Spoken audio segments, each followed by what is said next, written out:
All right, good morning, everybody. I know you're out there. Good morning, everybody. All right, that's what I like. Welcome to the 9th annual NJBIA Women Business Leaders Forum. My name is Michele. That's right. Let's get it going, get that energy going. My name is Michele Siekerka, and I am incredibly proud to lead this amazing organization on this great day. The sun is shining, and we have such a great 24 hours in store for you. But we have a special treat this morning because we have our newly appointed Lieutenant Governor, Tahesha, who is going to come up and do an opening welcome for us. Tahesha, while you make your way up, Lieutenant Governor, I would like to tell the folks a little bit about you, so come make your way up. Tahesha is, let's give her a round of applause. Lieutenant Governor is our third Lieutenant Governor of our great state of New Jersey and has served as the Secretary of State since the beginning of the Murphy administration. She has dedicated her entire life to public service as an attorney, as an administrative law judge, as a freeholder, today we call commissioner, right? And her service in this administration has been astounding. I had the personal privilege of serving on the Complete Count Commission, where we got to work together for just about a year doing the census in New Jersey, and her leadership is wonderful. So we are incredibly proud that she could be here this morning. Give it up for our Lieutenant Governor, Tahesha.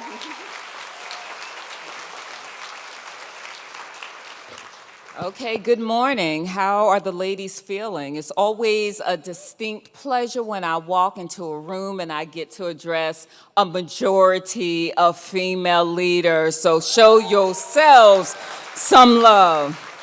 Now, on behalf of Governor Murphy and his administration, it is my distinct pleasure to welcome you to the city of Newark to kick off this two-day conference, right?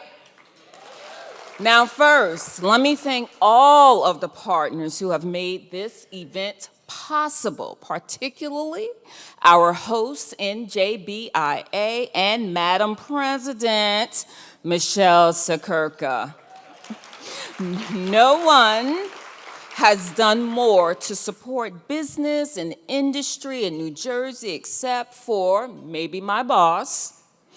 But thank you, Michele, and your team for inviting me today. I cannot think of a more inspiring reason to bring us all together, and I am particularly thrilled because, my friends, this is my first public policy remarks since our great Gov, Phil Murphy, bestowed the honor of a lifetime truly on me just a few weeks ago. Now, y'all just clapped when I said this was my first policy remarks, but normally I am sincere, brief, and I take my seat, but we gonna discuss some public policy, so y'all gonna have me up here for a few, okay? I don't know if you're gonna be clapping, but what I do know is that there is not a soul who can replace the incomparable Sheila Oliver. But it is my solemn honor to be tasked with building upon her and our governor's legacy that they began together. For me, nobody prized helping the next generation of diverse women leaders more than Sheila. She was a cherished mentor and role model to countless women who chose a career in public service.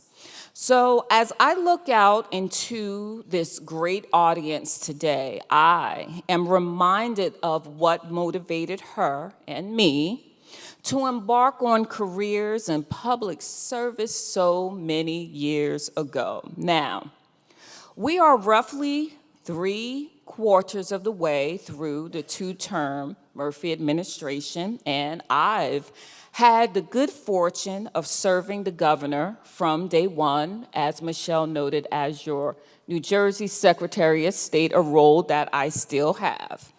Now, I can tell you without a shadow of a doubt, we are a very different state than we were 6 years ago. Across industries and sectors, we are seeing enduring economic growth throughout New Jersey. But that growth did not happen in a vacuum. It has been a collaborative effort, starting at the top and spanning the spectrum. The governor has sought out some of the brightest minds in public policy, amassing the most diverse cabinet ever in New Jersey's history. In fact, an overwhelming majority of the governor's cabinet is led by women. That's right. And we helm some of the largest departments, many of which had been traditionally helmed by men. We're talking about Treasury, Transportation, Corrections, Homeland Security, and Military and Veterans Affairs. And I want to give a special shout out to the Transportation Commissioner, Diane Gutierrez Gachetti. Yes, there's a clump over there, let's give some more. Who the governor just tapped this week to serve as his new chief of staff. See, women can do it all, right? The governor has also embraced private sector ingenuity, making strategic investments to reposition New Jersey as one of the innovation capitals of the world by building the most diverse and inclusive innovation ecosystems in the nation. Facts. In 2018, New Jersey ranked 15th in the nation for venture capital investments. Through the first half of 2023, New Jersey is now ranked number 9. And just this summer, CNBC, in its annual list of top states for doing business, ranked New Jersey as the most improved state, climbing 23 places to number 19 after a 42nd place finish last year. I say all of this not to pat anyone on the back, but to highlight our progress, because we all know there is still more work to do. But I dare anyone to deny the fact that New Jersey has come a long way. Just think back to how things were 6 or 7 years ago. New Jersey was one of the last states to emerge from the Great Recession because our leaders lacked innovation, and no surprise, we got small dividends in return. The state's finances were in a disarray. There was no funding to invest where it mattered most, and as a result, Wall Street downgraded the state's credit rating a record 11 times. Now, New Jersey's greatest assets, her people, families, and small businesses had been all but ignored. But from day one, Governor Murphy set out to course correct. And I'm so proud to have been a partner on this journey from the beginning. We're more confidently moving forward in the right direction towards building what the governor likes to refer to as the next New Jersey. A New Jersey with more possibilities, with greater affordability for families, with more safety, justice, with businesses and industries, jobs and careers that did not exist in our state just a few years ago. This year alone, we're providing billions in direct property tax relief to roughly 2 million households. We're investing record amounts in our first in the nation public school system. We're directing millions in both state and federal stimulus funding to make transformative investments in infrastructure, mass transit, main streets, innovation corridors, and a clean energy future. We're doubling down on investments in areas that have historically been considered our strengths, like the biotech industry. We're doing all this while building a record surplus to weather any economic uncertainties that might lie ahead, and making Wall Street take notice in the process. Now, New Jersey has received 7 credit rating upgrades in just over a year and a half. Did y'all hear me? A year and a half. And it's apparent that this is a very different New Jersey than what folk had been accustomed to over the last few decades. Yes, New Jersey is genuinely becoming the state of opportunity for all. Under the governor's leadership, no administration has done more for underserved communities, marginalized groups, and forgotten constituencies than the Murphy administration. For instance, over the past 6 years, New Jersey, led by our EDA, has expanded financial support for small and diverse businesses and aspiring entrepreneurs. As we have made these investments, we have also emerged as a top 5 state for small business growth in the Northeast. And that growth has not just benefited business owners, but the workers they employ. Compared to many of our peer states, New Jersey has and ranks near the top of that list when it comes to new business applications for firms that have the highest potential for living, employees, and making payroll. And the governor's economic strategy can really get boiled down to 3 simple parts. 1, investing in our state's talent and emerging industries. 2, rebuilding our state's infrastructure. And 3, attracting the world's top minds. This is being done through strategic investments in the likes that other states have not done before. For example, take Golden Seeds, which is a national network of early-stage investors and women-led companies. Under the leadership of First Lady Tammy Murphy, New Jersey was the first state in the nation to establish a statewide chapter of Golden Seeds, which has already invested over $9 million in female-owned businesses. In addition, that's right, in addition to financial capital, these investors also provide intellectual capital in the form of mentorship, ideas, recommendations, and key network connections for female entrepreneurs.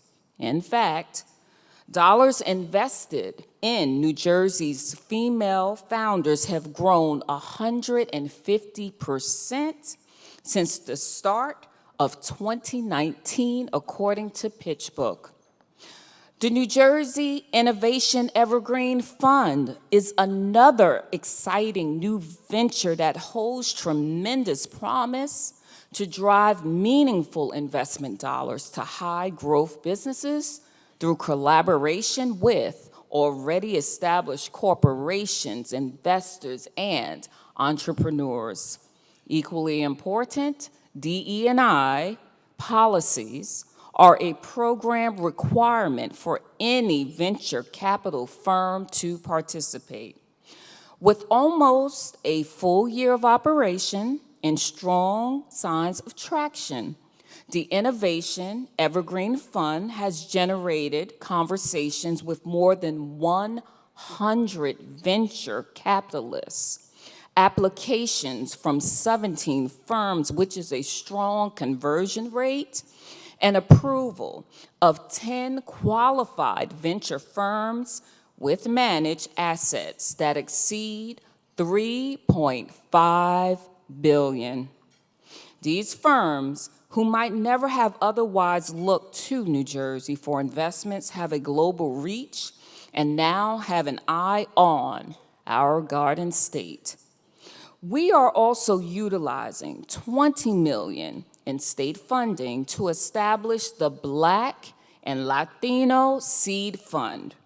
Through a competitive process, EDA has selected 3 venture capital firms that not only will invest these funds in the state, but will also establish an office or relocate to our great state. And last year, the State Treasury Department rolled out a new Emerging Managers Program to harness the investment power of one of the largest public pension funds in the nation and cast a wider net when it comes to attracting a broader range of diverse investment fund managers, especially those from underserved communities, many of which are women and minority-owned firms. This is enabling us to support the next generation of talent, emerging managers who have the skills, but not necessarily the access. The Murphy administration has also prioritized building entirely new industries from the ground up, and in the process, demonstrating that progressive policies and economic development are not mutually exclusive. Case in point, the governor accelerated New Jersey's already ambitious clean energy goal, laying out the most ambitious plan in the nation earlier this year to achieve 100% clean electricity by 2035. In doing so, South Jersey is being positioned as home for our clean energy future, particularly with offshore wind. In fact, we're already reaping the benefits of building out this brand new industry, with hundreds of jobs being created in manufacturing and construction, and tens of thousands of potential jobs on the way as phase 1 of the first purpose-built wind port in the entire country is on way to completion. Simply put, investing in wind energy will help climate change, reduce our dependence on foreign oil, and create thousands of good-paying, family-supporting jobs. Now, one of the more exciting rebirths to watch has been the return of the film industry to the Garden State, thanks to our location that's second to none, our great union talent, and production incentives. Last year, spending on filmmaking production in New Jersey smashed the previous year's record with over $650 million brought in 2022. And there are several exciting new investments on the horizon.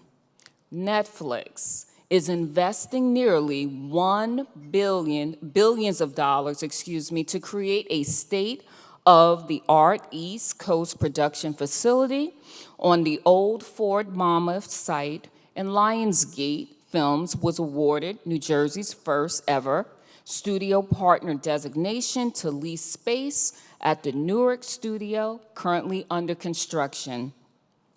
New Jersey is poised to become a competitor, not only with states like Georgia and New York, but over the next several years, we anticipate that New Jersey will even rival Hollywood as the country's filmmaking capital. Yeah, y'all still with me. I'm almost done, Michelle. We are also making crucial progress when it comes to rebuilding New Jersey's infrastructure, a priority for both businesses and our families. Just last month, the governor signed the Boardwalk Preservation Fund Act into law down in Atlantic City, creating $100 million to support the repair and renovation of boardwalks up and down the Jersey Shore. The goal is not only to make our boardwalks more durable in the face of climate change, but to continue attracting visitors and consumers from around the globe. Another fact, we just wrapped up a banner summer down in the shore. I thought that might have been inconceivable just a few years ago as a result of the pandemic. Atlantic City was booming. Our beaches were bustling, and our boardwalks up and down the shore were brimming with families and visitors all around the world. And as Secretary of State, supporting and strengthening New Jersey's tourism economy has been one of my top priorities. This year, New Jersey's tourism economy is expected to generate the highest revenue haul on record, $48 billion. I may be biased, but in New Jersey, we truly have it all. We're talking tourism, agriculture, healthcare, energy, education, innovation, and the most horses per square mile of any state. Yes. And if we don't have it here, this administration is not shy about seeking it out. Over the last 6 years, the governor has personally led trade missions to Germany, Israel, India, and Ireland, resulting in over 1,300 jobs being brought home and numerous other business and academic partnerships. And in just a couple of weeks, he will lead a 9-day, multi-country economic mission to East Asia, including Japan and South Korea, which we expect to generate even more opportunities. To ensure our workers can outcompete anyone, we are expanding support for vocational training and apprenticeships. And to close, under the governor's leadership, we are taking the necessary steps to build a world-class economy and prepare residents to capitalize on these opportunities.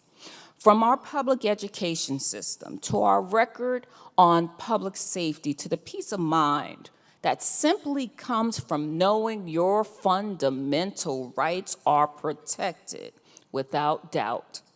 New Jersey has established herself as the most welcoming state in the nation for women, for families, for all. And looking out into this great audience today, I can see that you know the secret is already out because you are the boardroom titans. You are the thought leaders, the entrepreneurs, innovators, and civic warriors. The NJBIA has amassed quite an impressive roster of presenters and honorees for the next 2 days, correct, Michelle? And I have no doubt that the wisdom shared here will inspire all. My earnest hope is that the connections forged today, tomorrow, and forevermore will bolster your love for the Garden State and your continued desire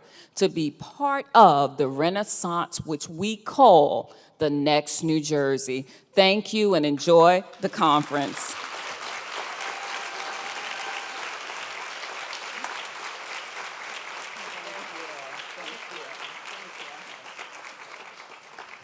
Lieutenant Governor, let me just say that if we're your pitch speech, you go, girl. You go be that great ambassador for this great state, and you keep bringing it home, and we will bring it in this room, and we promise to be right alongside of you. Be safe in your travels, and thank you for being here today. Another round of applause.